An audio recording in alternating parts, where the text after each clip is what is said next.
The corridors of Tembisa Hospital once smelled faintly of bleach and resignation, a place where overworked nurses turned plastic into miracles and patients read the clock like a rosary. Outside that world of fluorescent duty, the colour changed to chrome. Not the sober, brushed kind that sits under a kettle, but the kind that prowls. 4 low-slung Italian coupes, a British Grand Tourer, and a boat that might have been a silverfish in sunlight. When the National Prosecuting Authority arrived with its Asset Forfeiture Unit, the shine seemed to recoil like an animal with its paw in a trap. The law had come to count, and it would begin with the cars. On the 14th of August 2025, the Asset Forfeiture Unit secured a preservation order to freeze property linked to what investigators call the Maumela syndicate, a portfolio valued at roughly 326 million rand. The list reads like a concierge's fever dream. Upmarket properties in enclaves where the gates remember your name. 4 Lamborghinis, 1 Bentley, 1 boat. Prosecutors say these were purchased with money meant for gurneys and sutures and the quiet dignity of care. The order did not declare guilt, but it announced suspicion with the volume of a siren and the patience of a ledger.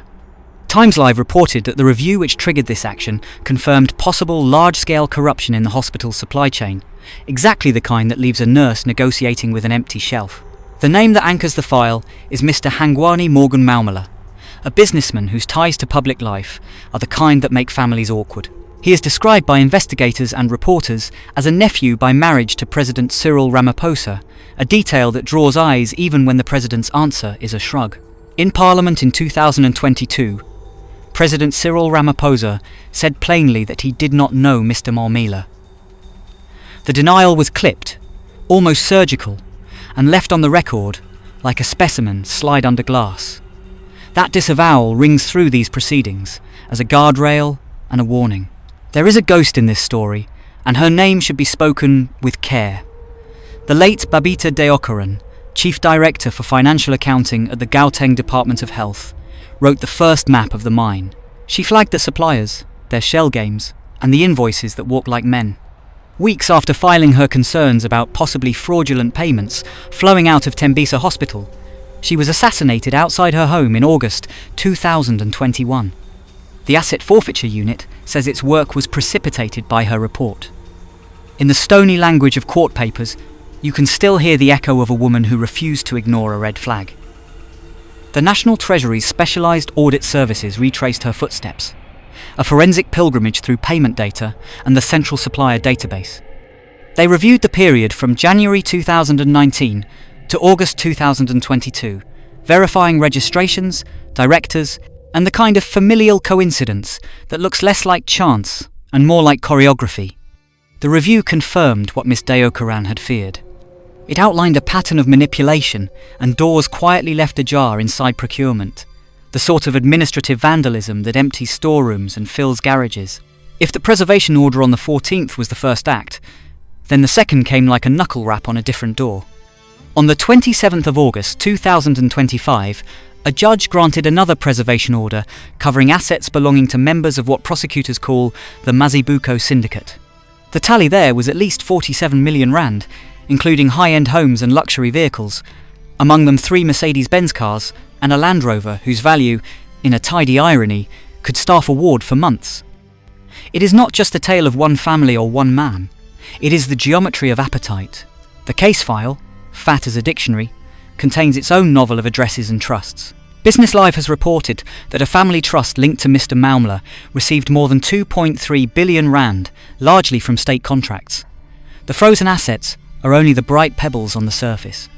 Below them, the current runs deeper, through deeds, offices, tender committees, and the soft underbelly of urgency that lets a hospital buy skinny jeans as if they were bandages. That is not a metaphor. Investigations have catalogued procurement splurges so surreal they read like satire, except no one laughs in triage. The portrait that emerges from reporters and auditors is not a single brushstroke of villainy, but a collage of ordinary rationalizations. The Special Investigating Unit has described networks of entities that bid against themselves, inflated prices by margins that would make a loan shark blush, and slid through a system where documents were massaged until they purred. Newsrooms have nicknamed Mr. Malmela the Don of Tembisa, which is not a legal term, but it has the smell of truth. In these pages you meet borrowed identities, forged certificates, and luxury real estate bought as if time were a lighter held under money just to see how it curls. Against that backdrop, the state's language grows briefly human. Advocate Omar Rabaji Rasathaba, Deputy National Director of Public Prosecutions and head of the Asset Forfeiture Unit, has said the quiet part aloud. When there is no water, when there is no electricity, no textbooks, no medication, no hospitals, we are all suffering. It is a simple sentence, the kind you do not need an affidavit to understand. It is also the moral perimeter of this story. Every diverted rand is a hole in a roof. Every luxury car is a light switched off in a ward. Listen closely to how these schemes persuade otherwise ordinary people.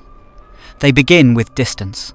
Paperwork interposes itself between deed and consequence, and moral responsibility becomes a parcel passed along a corridor. Then comes what psychologists call moral disengagement, the trick by which harm is euphemized into margin and a bribe is recast as a facilitation fee. Groupthink arrives like weather, and soon there is a vocabulary for theft that feels like policy. In the mirror, the conspirator does not see a criminal. He sees a facilitator, an entrepreneur, a man keeping the lights on in his own house. When preservation orders land, the protagonists often reach for two shields. The first is aspiration. Cars like these are dressed as dreams, and to seize them is to interrupt a narrative of success that was written in chrome. The second is process. They say the order is premature, that allegations are untested, that the law must take its course. They are not wrong about the last point. A preservation order is not a conviction. It is a cordon around property that the state alleges is the fruit of crime. In that sense, it is a bet placed by the Republic on behalf of the public, a wager that evidence will hold when weighed. There is a temptation to see the president's surname and conclude the plot, but that would be lazy storytelling and bad law.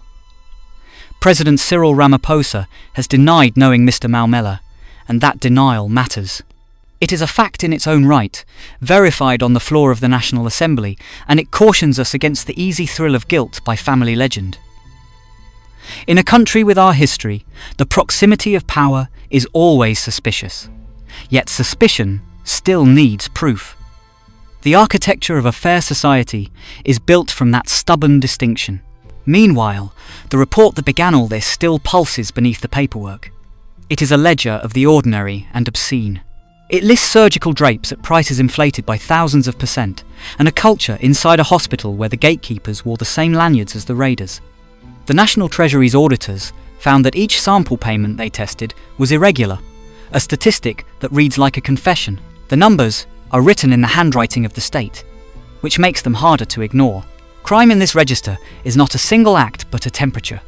It warms a room so slowly that when the thermometer finally screams, everyone inside swears they were only trying to stay comfortable.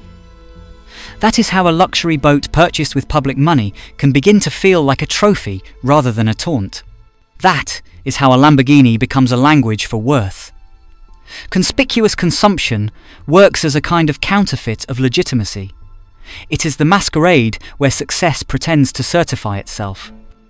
The Asset Forfeiture Unit's work interrupts that performance and drags the costume into daylight. The second order, the Mazibuko strand, reminds us that syndicates grow like ivy. They find new mortar. 3 Mercedes-Benz cars and a Land Rover may sound like garnish next to 4 Italian supercars and a British Grand Tourer, but vehicles are only the visible nouns. Behind them stand companies, directors, addresses that resolve to locked garages, and trusts whose beneficiaries learn to spell discretion before they can spell philanthropy. When the state freezes them, it is as if an orchestra has been asked to sit in silence with their instruments on their laps. It would be easy to end on the sting of seizure, to let the image of a flatbed hauling away horsepower stand for justice. That is not the promise here. Justice is harder than towing. It needs evidence that breathes under cross-examination. It needs witnesses who do not leave court in an armoured car forever. It needs auditors who can read a balance sheet without becoming a character in a tragedy. It needs, above all, a memory that outlasts the news cycle, because systems are patient and greed is tireless. So we return to the hospital in Tembisa, to a nurse who knows what a missing glove feels like, to a patient who knows the weight of a delayed operation in his own bones.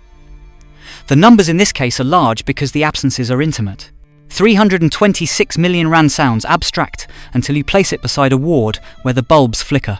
2.3 billion rand feels theoretical until you hold it up to a clinic where a mother waits in a line that wraps around a building. The state's orders may yet be set aside or made final. Allegations may become proof, or they may dissolve under the light. But the question brought to us by the late Babita Deokaran is not going away.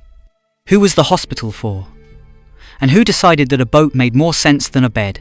Sources consulted include TimesLIVE reporting on the preservation orders, News 24's silenced investigative project linking the procurement scandal to specific entities and describing the president's familial relation by marriage, and Business Live's analysis of state-derived payments into a trust linked to Mr. Maumela.